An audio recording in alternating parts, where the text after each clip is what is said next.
अस्सलाम वालेकुम एवरीवन। जैसा कि आपको पता है कि 7:45 पे न्यूज़पेपर को डिस्कस किया करूँगा मैं, और स्पेशली उन चीज़ों को जो कि CSS, PMS, FPSC one paper, BPSC one paper में इम्पोर्टेंट है। तो आज क्योंकि हमारा फर्स्ट डे है, तो मैं सिर्फ 3 एडिटोरियल्स को शॉर्टली डिस्कस करूँगा, और इंशाल्लाह कल से हम पूरे न्यूज़पेपर को वो डिटेल से देखा करेंगे कि क्या चीज़ पेपर में आ सकती है और क्या चीज़ पेपर में नहीं आ सकती। तो आज का हम स्टार्ट करते हैं। ये मैंने डॉन ई पेपर खोला।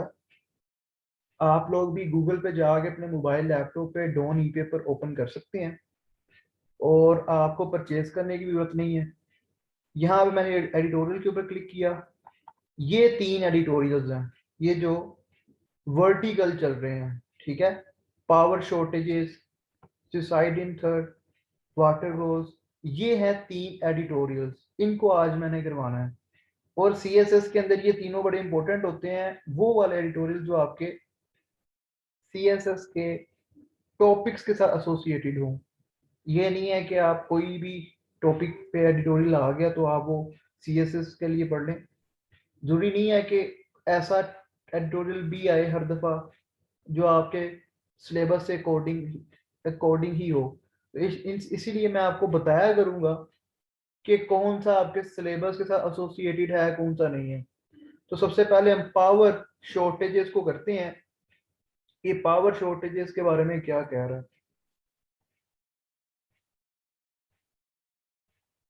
तो पावर शॉर्टेजेस के मैंने एडिटोरियल के ऊपर क्लिक किया, और ये एडिटोरियल आ गया पावर शॉर्टेजेस का। इसके अंदर सबसे पहली चीज कि आपने खुद भी ऑब्जर्व किया कि लास्ट वीक में या लास्ट 7-8 डेज में बहुत ज्यादा लोड शेडिंग हुई थी, यानी हर घंटे के बाद लाइट आ जा रही थी। अब गवर्नमेंट के जो नुमाइंदे हैं, यानी जो प्राइम मिनिस्टर के स्पेशल असिस्टेंट हैं ताबिश गौहर साहब, उन्होंने कुछ रीजंस पेश की इस पावर शॉर्टेज की, इस लोड शेडिंग की। थोड़ा सा जस्टिफाई करना चाहा उन्होंने। सबसे पहले उन्होंने कहा जी कि 20% इंक्रीज बढ़ गई इलेक्ट्रिसिटी की डिमांड की, यानी बिजली की जो तलब है वो 20% बढ़ गई। दूसरी चीज उन्होंने कही थी, जो तरबेला डैम है वहां पे काम चल रहा था, ठीक है।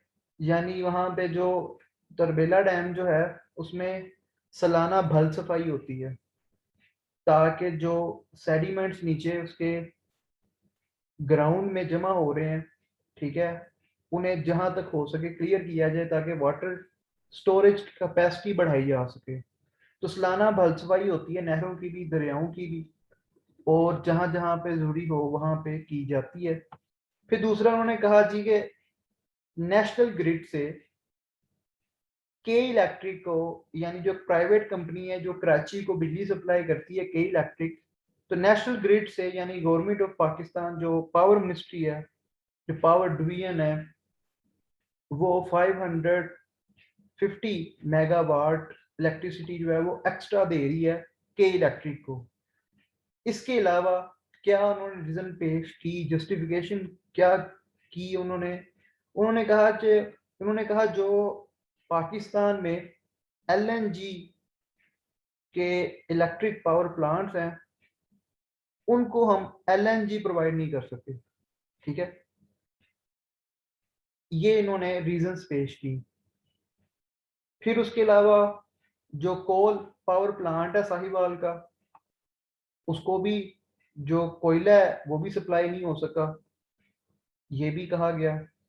अब सोचने की बात ये है, और एडिटोरियल में यही वो क्वेश्चन कर रहा है कि क्यों ये सारी की सारी चीजें प्लान्ड नहीं थी। यानी पावर सेक्टर का हम सुनते हैं कि इसमें स्ट्रक्चरल रिफॉर्म्स की जरूरत है, कि जो ढांचा है पावर सेक्टर का, इंतजामी मामलात हैं, उस सब के अंदर इस्लाहात की जरूरत है। एक रिवाइवल चाहिए पावर सेक्टर को, लेकिन उस रिवाइवल के साथ साथ एक प्लानिंग भी चाहिए कि किस तरह चीजों को लेके चला जाए। यानी क्यों तरबेला डैम के अंदर भल सफाई तब की गई जब डिमांड जो थी इलेक्ट्रिसिटी की वो बढ़ गई।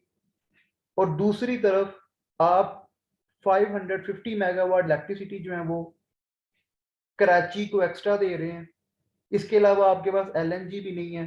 तो ये लैक ऑफ प्लानिंग जो है वो गवर्नमेंट की साइड पे आई है, और गवर्नमेंट ने प्लान तरीके से काम को नहीं किया। अब इसके सॉल्यूशंस भी दिए हैं एडिटोरियल के अंदर, आपको लास्ट पैराग्राफ के अंदर सॉल्यूशंस भी मिलेंगे। सबसे पहला सॉल्यूशन है कि स्ट्रक्चरल रिफॉर्म्स होने चाहिए। जो पावर सेक्टर है हमारा, उसमें ए टू जी स्ट्रक्चर रिफॉर्म्स होने चाहिए। उसकी जो गवर्नेंस बॉडीज हैं, यानी उसके chief executive board of governor, जो भी एडमिनिस्ट्रेटिव पोस्ट हैं, वहां पे अच्छे लोग, काम करने वाले लोग बिठाने चाहिए। उसके अलावा जो हमारा ट्रांसमिशन और डिस्पैच का नेटवर्क है, यानी इलेक्ट्रिसिटी प्रोड्यूस हम बहुत ज़्यादा कर रहे हैं पाकिस्तान के अंदर। पाकिस्तान की ज़रूरत से ज़्यादा बिजली पैदा हो रही है, लेकिन फिर भी ये जो शॉर्टफॉल हुआ है, इसके पीछे जो रीज़न है वो एक ये भी है कि हमारे पास वो जो एक्स्ट्रा बिजली हम प्रोड्यूस कर रहे हैं उसको पहुंचाने का निज़ाम ही नहीं है। हमारे पास जो ट्रांसमिशन और डिस्पैच का सिस्टम है वो इतना पुराना है कि उसकी कैपेसिटी ही नहीं है कि वो 25,000 मेगावाट बिजली भी सप्लाई कर सके। तो गवर्नमेंट ने पावर सेक्टर के साथ जो प्राइवेट कंपनीज हैं पावर सेक्टर में, उनके साथ कुछ एग्रीमेंट्स भी किए, जिसमें जो टैरिफ था, यानी जो पावर प्लांट को गवर्नमेंट पे करती थी पर यूनिट के हिसाब से प्राइस, उसमें पावर प्लांट ओनर्स और जो कंपनीज हैं उन्होंने रजामंदी जाहिर किया कि वो थोड़े से कम पैसों में गवर्नमेंट को इलेक्ट्रिसिटी सेल करेंगे। तो गवर्नमेंट इस साल के बजट में 118 बिलियन जो है वो वो स्पेंड करेगी एनर्जी सेक्टर की डेवलपमेंट में, और स्पेशली ट्रांसमिशन सेक्टर में। जो ट्रांसमिशन है उसके अंदर इम्प्रूवमेंट की ज़रूरत है। जब तक हमारा ट्रांसमिशन सिस्टम ठीक नहीं होगा, हम जितनी मर्जी इलेक्ट्रिसिटी प्रोड्यूस कर लें, हम कंज्यूमर्स तक नहीं पहुंचा सकते। और जो हमारे लाइन लॉसेस हैं, उसके अंदर भी हमारा पुराना ट्रांसमिशन सिस्टम एक बहुत इंपॉर्टेंट रोल प्ले कर रहा है, जिससे गवर्नमेंट को सालाना करोड़ों और अरबों का नुकसान हो रहा है। तो अब हम नेक्स्ट एडिटोरियल को देखते हैं। जो नेक्स्ट एडिटोरियल है ये सुसाइड इन थर के बारे में है, जो कि रिफ्लेक्ट करता है पाकिस्तान में सोशो इकोनॉमिक प्रॉब्लम्स को। सर पार्कर के अंदर लास्ट 5 इयर्स के अंदर जो सुसाइड हुई लगभग 79, उनको एक कह लें कि एक रिसर्च की गई उनके ऊपर, और साइकेट्रिक ऑटोप्सी की गई, यानी उनका साइकेट्रिक पोस्टमार्टम किया गया, ये देखने के लिए कि क्या रीजंस थी इन सुसाइड्स के पीछे। जब ये सुसाइड्स को देखा गया तो उसके पीछे वही रीजंस निकली जो एक बैकवर्ड डिस्ट्रिक्ट में निकल सकती हैं, जिसकी पॉसिबिलिटी हो सकती है। एक तो थरपारकर के अंदर जो मेजोरिटी है वो हिंदू कम्युनिटी की है, और ये जो सुसाइड्स हुई थी इसके अंदर भी जो मेजर नंबर है वो लो कास्ट हिंदू कम्युनिटी के मेंबर्स का। और इसके अंदर जो मेन आप कह सकते हैं कि थरपारकर एक डेजर्ट एरिया, क्लाइमेट चेंज से पूरा पाकिस्तान इफेक्टेड है, लेकिन जो हमारे ड्राई एरियाज है वो मजीद ड्राई हो रहे हैं। ड्रोट वहाँ पे मजीद, जो ड्रोट का पीरियड है मजीद एक्सटेंड करता जा रहा है।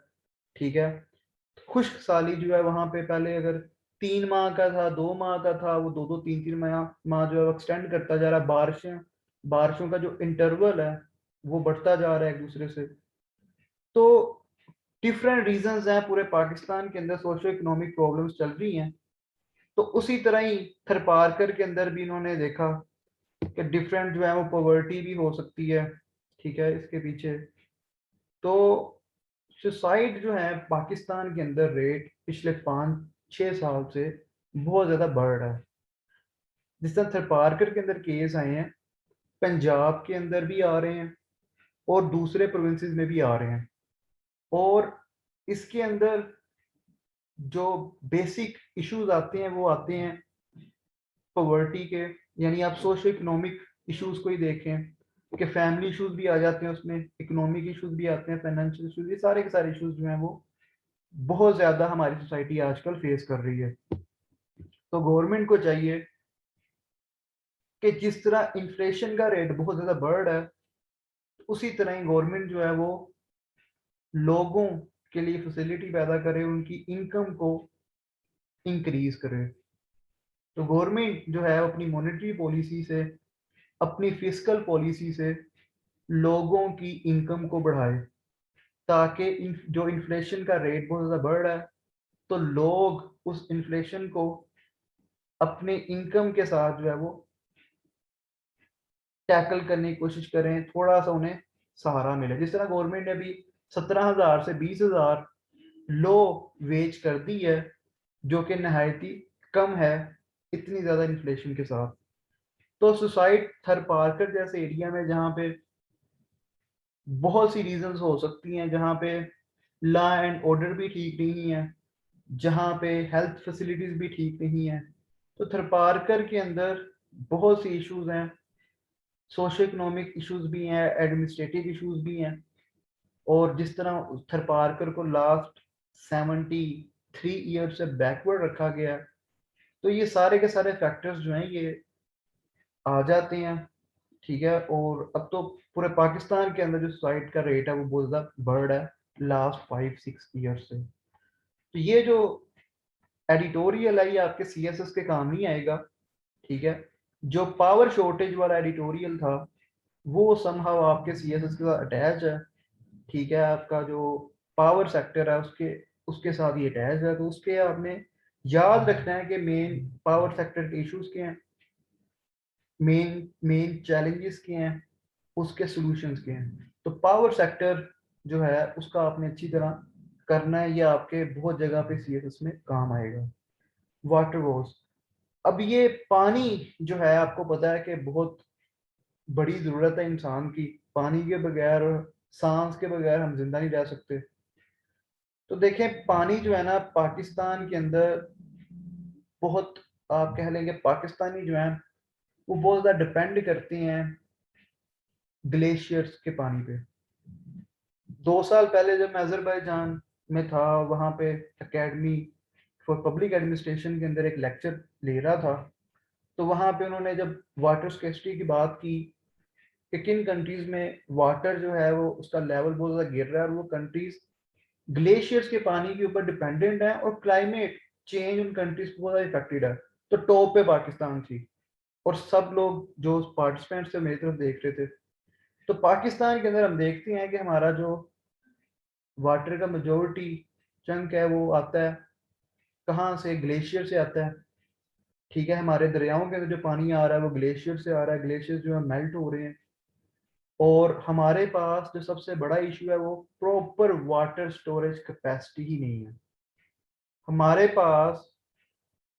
हमारे जो वाटर स्टोरेज कैपेसिटी है वो सिर्फ और सिर्फ हमारी ज़रूरत के सिर्फ 10% है।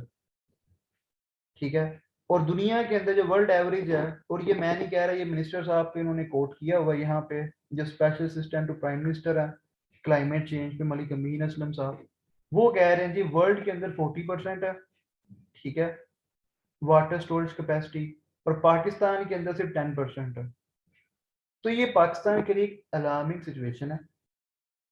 हमारे पास जो हमारा पानी है, एक तो वो डिपेंड करता है ग्लेशियर्स के ऊपर, क्लाइमेट चेंज का बहुत बड़ा इशू है, वाटर स्टोरेज हमारे पास कैपेसिटी नहीं है, वाटर स्टोरेज के जो रिजर्वोयर्स हैं वो बनाने के लिए बहुत बड़ी इन्वेस्टमेंट चाहिए। हम पहले इकोनॉमिक प्रॉब्लम्स का शिकार हैं, इसके अलावा वाटर स्टोरेज के लिए बहुत, ये एक लॉन्ग प्रोसेस इसका चाहिए स्टोरेज का। यानी आपने अगर आज स्टोरेज बनाना स्टार्ट करना है तो वो आप भूल जाएंगे अगले 2-3 साल तक वो आपको काम देगा। उसने 3-4 साल के बाद कंप्लीट होना है उस प्रोजेक्ट ने, उसके बाद वो स्टोर करेगा। और यानी कम से कम 3-4 साल तो लगेंगे अगर आप आज स्टार्ट करते हैं। तो हमारे पास स्टोरेज कैपेसिटी बहुत ज़्यादा कम है। तो गवर्नमेंट का इन्होंने बताया कि 3 फेजेस के अंदर जो है वाटर स्टोरेज कैपेसिटी को और फ्लड वाटर मैनेजमेंट को टैकल करने के लिए 3 फेजेस के अंदर ये काम करेंगे। ठीक है, और इसके अलावा कोई इतनी इंपॉर्टेंट चीज़ नहीं है। आप लोगों ने क्या काम करना है, आप लोगों के लिए इम्पोर्टेंट चीज ये है कि आप लोग देखें कि बाकी दुनिया के अंदर वाटर शॉर्टेज को किस तरह देखा जा रहा है, या बाकी दुनिया के अंदर क्या पॉलिसीज बनाई जा रही हैं वाटर शॉर्टेज को फेस करने के लिए, वो किस तरह रेडी हैं। तो आपके पास सॉल्यूशंस होने चाहिए, ठीक है। और फिर आप उन सॉल्यूशंस को देखें पाकिस्तान की पॉइंट ऑफ व्यू से, पाकिस्तान के अंदर वो प्रैक्टिकली कितने इंप्लीमेंट हो सकते हैं, ठीक है। क्या हमारे पास इतनी इन्वेस्टमेंट है कि हम उन्हें यूज कर सकें, मिनिमम से मिनिमम इन्वेस्टमेंट के अंदर हम किस तरह ज्यादा से ज्यादा वाटर स्टोरेज को अचीव कर सकते हैं। तो अगर आप C S S P M S aspirant हैं तो आपने इस चीज के ऊपर फोकस करना है कि क्या सॉल्यूशंस हैं हमारे पास, और वो सॉल्यूशन जो प्रैक्टिकली पॉसिबल हो, यूटोपियन सॉल्यूशंस नहीं चाहिए। अब इसमें से जो पेपर में आ सकता है ना, एमसीक्यू आ सकता है, वो कोई भी नहीं आ सकता, वो सिर्फ एब्रीवेशंस आ सकती हैं, ठीक है। और वो एब्रीवेशंस के अंदर S A P M stand for, और इसके अलावा जो डब्ल्यू डब्ल्यू एफ है, ठीक है, इसकी एब्रीवेशन है, ठीक है। तो आज के जो एडिटोरियल्स थे उसके अंदर आपने वाटर वॉर्स का और पावर शॉर्टेज का, इनको देखें अच्छी तरह, इन दो सेक्टर्स में क्या इश्यूज हैं, क्या चैलेंजेस हैं, ठीक है, क्या प्रॉब्लम्स हैं, क्या सॉल्यूशंस हैं, ठीक है, करंट क्या प्रोग्रेस हुई है, और चीज़ें जो है वो बेहतर हो रही हैं या मजीद ख़राब हो रही हैं। तो इस चीज़ को आप लाजमी देखें। तो इंशाल्लाह कल जो है हम न्यूज़पेपर बाकी भी देखेंगे और बाकी चीज़ें भी न्यूज़पेपर जो है वो करेंगे। तो आज के लिए एक सिर्फ एक ओवरव्यू था एडिटोरियल का। तो इंशाल्लाह न्यूज़पेपर को हम अच्छी तरह जो है वो कल से करना स्टार्ट करेंगे। तो आज सिर्फ और सिर्फ एक ओवरव्यू था मेरी तरफ से। ओके जी, थैंक यू, अल्लाह हाफिज़।